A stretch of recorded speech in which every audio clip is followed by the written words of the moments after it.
Vallahi girgen, nasıl itip giyinip,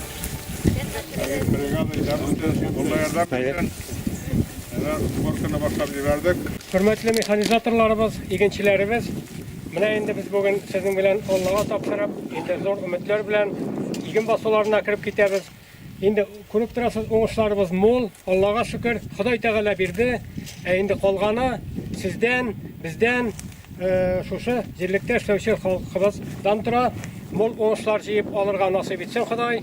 Булганынын кубанычырга, чын көрүүгө жазсын. Һәм инде сезне менә шушы оңыш бәйрәме белән дип әйтергә котлап, бездән сезгә музыкаль сәлам.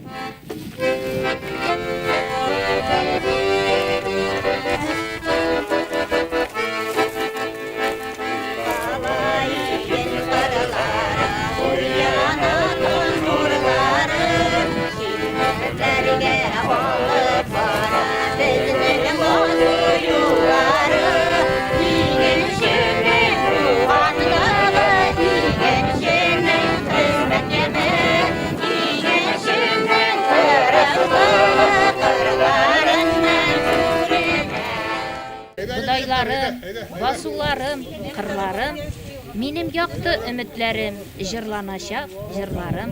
Туган җирем, туган тиңлекләрем, изге туфрак, зәңгәр күкләрем, кайгымны да, шатлыкларымны да синең белән бергә кичердем.